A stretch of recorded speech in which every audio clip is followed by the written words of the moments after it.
Bought a $243,000 car without ever seeing it or driving it, so let's go see it. It's really hard to find this car in America right now, and it just so happens that there was one dealership in Northern California that had the exact spec that I wanted. So I just got to Northern California, and I'm gonna go see my car for the first time.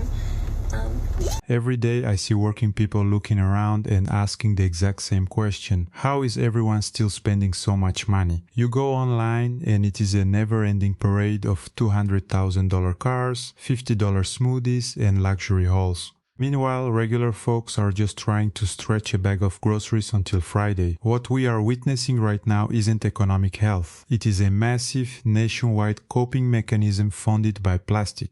Millions of people are burying themselves in high-interest debt just to maintain the illusion that they are doing fine. Today, we are going to look at the massive disconnect between what Americans are projecting on their screens and the financial reality closing in on them.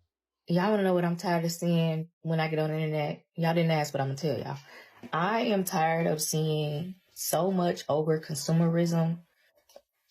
Like, it's ridiculous what you see when you get on the internet. And as a person that once was a big over-consumer, I can speak about this because I've lived it. It has gotten so bad that people are buying things that they don't need. And sometimes things I want, but they really don't even want it. They just get it because that's what people are getting. Like, I've had to catch myself of like buying a lot of makeup and makeup products because I've been influenced or I've seen it like, oh, I gotta have that or I gotta try it. And over the past like few months, I have really like reeled it in of like, let me use what I have first. Because if you constantly buy stuff, like I've had stuff that's in overstock. I've had stuff that I had to give away because I have so much of it that I don't utilize all those things. And so I get on the internet and all I see is somebody pushing you like, oh, they're bad this, they bad this, they bad this. So we know that the internet is very influential and it takes a very strong and sound mind to say no. Because it's so easy to get sucked up in that stuff. Like the amount of money that I save from not overbuying or buying stuff just because I saw it, like it amazes me. And now I'm really trying to get myself stuff to look forward to where it's like, okay, I want this, but it's like, it's not a dire need. You know, like, oh, this is something I really want. Let's revisit this in another month or 2 or 3, or let's say I'm going to buy this at this time, you know. It's just becoming too much. Like these influencers are just, you know, I know they don't be mindful of the people that follow them, and it's their job to get you to buy these things. But us as people, we got to say no. We got to say no because it's becoming too much. It's becoming too much. I get on the internet and I see people with a gazillion things, and it's like there's no way in hell you utilizing everything that you buy. You just not. And if you do, you use it one time and it's one and done.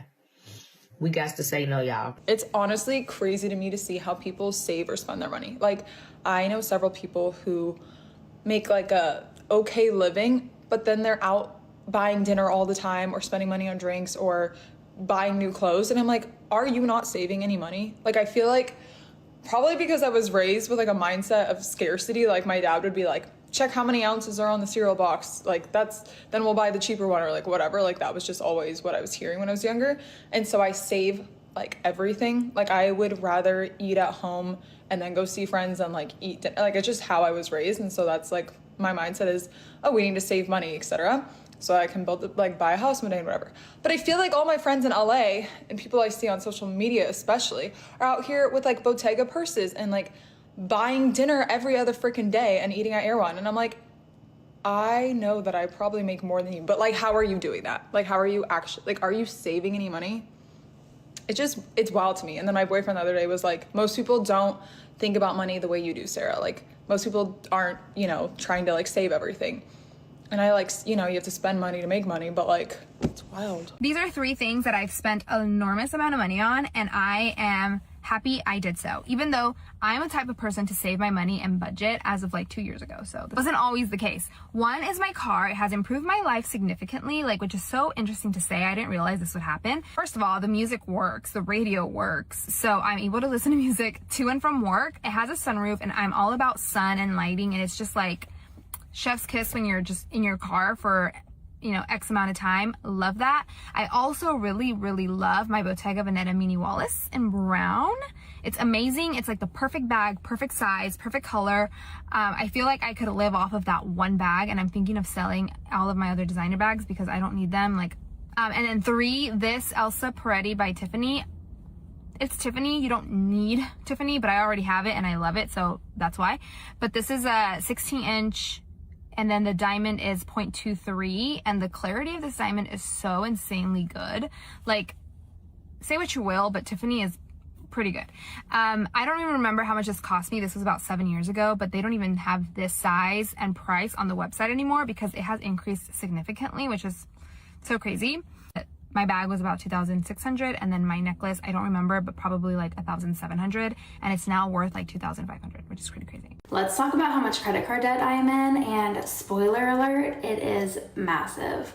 So let me preface all of this by saying that I have an actual real life spending addiction. Spending money makes me feel so good. It makes me so happy. If I am sad, I spend money. If I'm happy, I spend money. If I'm feeling blah, I spend money. It does not matter what my emotion is, I'm going to spend money. And my money spending is tied to all of these emotions. I was recently diagnosed with bipolar disorder, so I have been undiagnosed for years and years and years, and I realized that all of these ups and downs that I've been feeling have been manic and depression episodes. And now that I have those answers, I am ready to dive in, do the work, and get this crap paid off. So without further ado, let's get started. I have a total of 7 credit cards with balances on them, and when I tell you these balances, your jaw is going to hit the floor. I'm just going to prepare you right now. So let's dive in. My lowest card is my Discover card. It has a total of $4,904. My next card is a USAA card that is currently sitting with a 0% APR because it is a balance transfer card, and that has a balance of $5,642. After that, I have another one that has a balance of $7,201. My husband has one that has $7,807 on it. Then we are moving up to the big guns, and our first big gun is sitting at $11,500. After that, we have a Cash Rewards Visa, and that is $18,775. And after that, we have my American Express, which is sitting at $25,000. When you add all of that together, we get $80,829 in credit card debt. So if you are interested in watching the journey of me paying this off, making my life better, creating my dream life, all of the things, now that I have been properly diagnosed and I have started medication and therapy. Here's some expensive shit that's worth it. My favorite part about these videos is how they usually end up on the right side of TikTok, where people just like understand what I mean when I'm like, buy it nicer, buy it twice. Here's some products that are on the higher end of the price range, but I do believe that they're worth it. They're proprietary, or they do exactly what they say they're gonna do. Starting off with something that I talk about all the time, and my #1 feedback comment from people who haven't had one of these before is that it's really expensive, and that is my Sleep Crown. I'm obsessed with my Sleep Crown. I am not sponsored by Sleep Crown. Actually, if you ever see Sleep Crown in the comments, they don't sponsor anyone. They don't send gifting. They don't do discount codes. They don't do anything. I have bought like probably 5 or 6 of these in my life. I have 2 in my house. I've given the rest away as gifts. This is one of those things that people come back and comment on my videos, and they're like, I got a Sleep Crown because of you, and it's like life-changing, which like makes me so happy. I love this. Basically, it's an over-the-head pillow, so you can put it over your head like this, or I'm a side sleeper, so I sleep on my side like this. I fall asleep so much faster when I have a Sleep Crown versus when I don't. I also want to talk about House Labs blushes. I love these blushes so much. I just got my second one in the mail. I know the drugstore is really ramping up when it comes to like cream, stick, blush, bronzer formulas, but this House Labs formula is just so good. I have it on my cheek right now, no highlighter. It just has this glossy finish on top of it that I haven't been able to see in like any other formula. You can use it underneath makeup and put powder on top, or you can just like put a little bit on top of what you already had going on, and it just adds like a glassy shine from within. I have glassy hibiscus and glassy ginger. They're just like a really amazing formula, super easy to blend, and I like how you're able to like put it underneath your makeup or put it on top and just kind of like layer, mess around with it. They're just like really great. Next up is my K18 Air Wash Dry Shampoo. This is another product that I get people coming back to me being like, I was skeptical, but now I'm obsessed with it. It's definitely on the higher end of pricing for dry shampoos anyway. Like it's more than Crown Affair. It's more than all those like classic brands that you think of. I am going like 3 days without washing my hair, which I know for some of you guys is like child's play. I have a lot of fine hair with a really oily scalp, so going 3 days is crazy. You really only need 2 to 3 pumps of this for your entire head, so it really does last a long time. Plain and simple, this stuff is expensive, but it also works. Like it does exactly what it says it's gonna do, and it does it well. The Kerastase Magic 8-Hour Night Serum is like totally expensive. Like I added it to my Sephora cart and went to check out, and I was like, oh my god, like surely I've added something here in error. But it's the only overnight hair product situation that I've been able to use with my hair texture. Like I said, I have a lot of fine hair, and this does not weigh my hair down, and it really does take my blowouts to last a couple more days. Using these 2 products in tandem is just like such a cheat code for making your blow dry last even longer. I'm also obsessed with the MPH foundation. It's the only foundation that I've been wearing since I got it. I'm not wearing foundation today, but in a lot of my videos where I'm like wearing more makeup, I'm wearing that foundation. It just seriously looks like skin. It blends in like skin. It just like is invisible in like the best way possible, like in a filter kind of way. It just works. It's fantastic. I would pay double the price. Like my skin just looks so good when I use it. I don't know who needs to hear this, but you don't need that stuff, sis. You don't need designer handbags or the latest style of shoes or, you know, a new wardrobe every season. You don't need to buy the most top of the line makeup or get your hair extensions done all the time. It doesn't matter. First of all, if you're an attractive woman, you're gonna look good in anything. You could wear a paper bag and you look cute. Secondly, it doesn't make you a better person. It doesn't make you happier. In fact, overconsumption often increases rates of depression because this country is in debt. And many of the women in this country give into this fallacy that to be good enough, we have to look a certain way, dress a certain way. It's not true and it's not fair.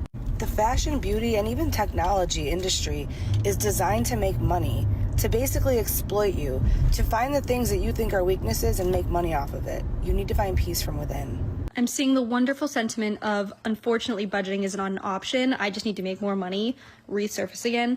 And I just want to tell you that, like, if you cannot budget $50,000, not because you live in an area or you're in a situation where the $50,000 just like impossibly will not cover your bare necessities, but because you do not budget and you cannot budget and you refuse to budget, then once you double that income or even triple that income or quadruple that income, you're still not going to have enough money.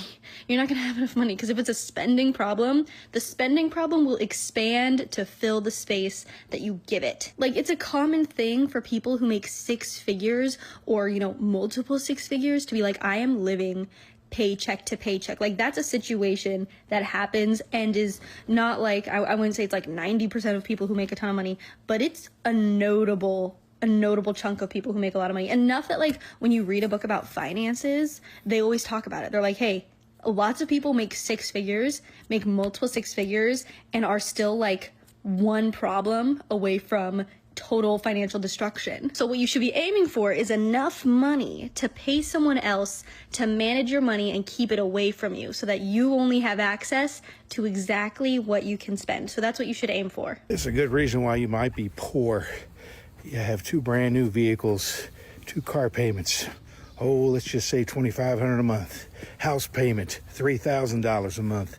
Car insurance. Guys, I've spent more than $2,500 in the past 11 days, and so I'm going to tell you all the random things I spend money on and why this shouldn't be a thing. Okay, Old Navy, $94.92.